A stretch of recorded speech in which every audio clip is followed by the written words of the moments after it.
Everybody, welcome back to the 31 Days of Motivation. We are still in Vision Board Week. I'm asking a lot of you guys with creating this vision board, dream board, start of your goals, all of that. So that's why I wanted to break it down. Like I said, 31 Days of Motivation is taking all of these steps that sometimes can be big, scary, and overwhelming and breaking them down into bite-sized pieces so that they're totally and completely doable and that you set yourself up to be successful.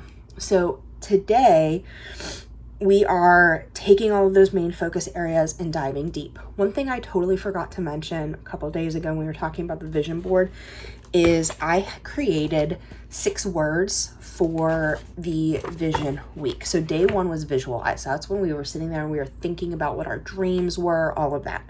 Day number 2 is categorizing. So yesterday we were breaking everything down into our focus areas. Today's conceptualizing. So what conceptualizing looks like is we are taking all of those focus areas and making them a little bit more clear.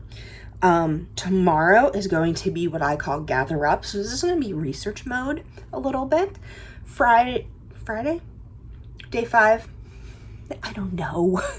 Day after that is going to be what I like to call the come alive time. So that is when everything starts to come together and we're actually creating our vision board. And then the next day after that, which is the final day of our vision board, is going to be what I call the embellish period. And that's when we just add all those little extras. So for today, we are taking those focus areas and we're kind of getting along a little bit deeper. So you've created those 4 to 5 category areas, focus areas that fit all of the dreams and the big goals. And my nose is crazy itchy today and I'm so sorry.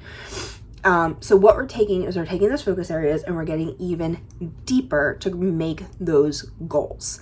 And we're making those dreams, focus areas into goals for today. So that's what it looks like. So in order to make your dreams come true, you have to create very specific, tangible goals that will get you there. It's great to dream, but if you don't have a plan to get there and you don't have steps to get there, it's not going to happen. It's kind of like if you ever have a dream of you want to be a doctor and you're like, I'm just going to hope and dream that it happens. Well, that's never going to do anything. You need to have that plan. You need to go to college, go to medical school, do your internship, do your residency, and do the whole process. You can't just hope and wish that a fairy godmother is going to show up and do it. I often tell my clients in therapy work that it takes work and it takes time and dedication. If I was a fairy godmother and could wave my magic wand, I would be charging thousands of dollars for one session because that's all anybody would ever need for their lives, and I'd be the most popular therapist on the planet. Still hasn't happened, but I'm hoping it would someday. So basically what we have done is we're taking this big giant thing and we're making it smaller so that it is much more doable. So what we're going to work on today is taking those focus areas and actually creating very specific action-oriented goals. So what you want to do is you want to think about today, tomorrow, the week, the month, the quarter, the year, everything that will bring you a lot closer to that dream. So for example, if your dream is to overhaul your health, kind of like what we were talking about yesterday, then maybe it is, okay, I am going to eliminate soda for the first 2 weeks. Then it is, instead of 2 pieces of bread on a sandwich, maybe you'll go to 1, or maybe you'll find an alternative for the next month. It's creating those very small, specific, tangible plans. Or say your dream is to go on a dream Disney vacation. Then what your specific tangible focus areas might look like is, I'm going to put X amount of money from each paycheck into it, or I am going to have X amount saved by this date. You want it to be very specific and action oriented. So for today, what we're going to do is we are going to take those categories that we've created and create specific goals underneath of them.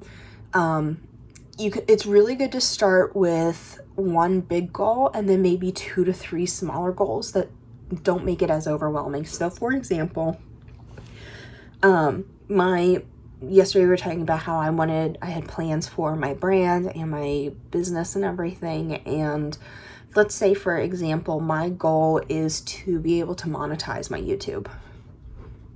Big goal, scary goal. I'm pretty significantly far away from it, but that's okay. What that might look like is me saying, okay, by the end of January, I'm going to have 50 subscribers on YouTube, and maybe by the end of February, 500 followers on Instagram. It's breaking those things down. If you are wanting to get your health under control, maybe it is you saying, I am going to go down 2 sizes by the end of the year, which is very realistic and very attainable. But what does that look like? Does that include doing a specific program? Does that look like including more fruits and veggies and more colorful foods that aren't artificially colored into your diet? Breaking it down. So take your focus area, make one big goal, and then a couple little goals underneath. So take some time to do that. I have a little bit here, but again, you guys have 2 pages of like a notes section for that. So make those goals, and I'll see you guys tomorrow. Bye, everybody.